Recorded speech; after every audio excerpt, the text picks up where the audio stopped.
If you take a close look at this video graphic representation of how the gigantic, monumental, colossal pyramid was built by the ancient people of Kemet, it will be easier for you to recognize why black people are still suffering today in Africa. And that fundamental principle is disunity.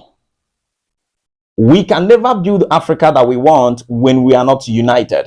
And if there is something an average African should learn, is that disunity breeds weakness, whereas unity breeds strength. And the Europeans utilized this particular principle very well on black people, to the point that when they left, they took something out of our brain, which Kwame Nkrumah we liken to neocolonialism, the last stage of European imperialism. You see, we are so divided in Africa to the point of our own family, brother fighting a brother, sister fighting a sister. And one of the tools that they were able to use to accomplish this is religion. Let's just face reality.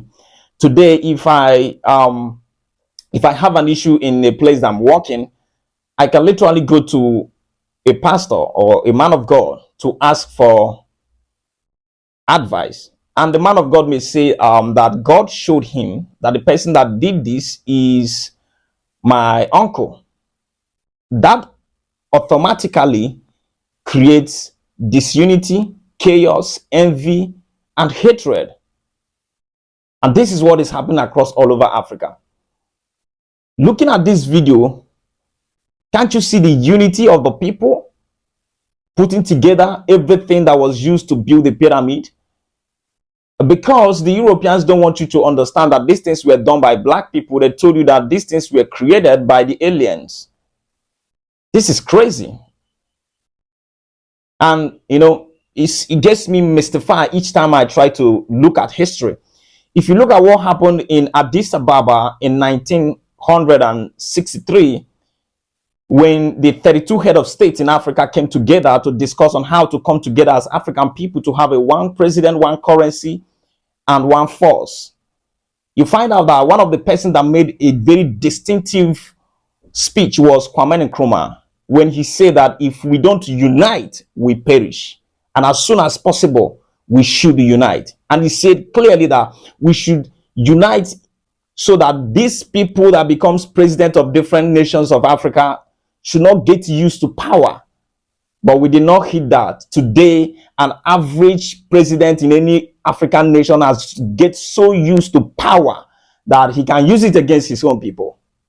But let's flip it. Now, in Berlin Conference 1884 to 1885, you find out that the Europeans came together under the Otto von Bismarck rule to discuss on how to divide Africa. And none of them disagreed on that. It was amicably divided and everybody took their own share. British, go to Nigeria. France, go to Congo.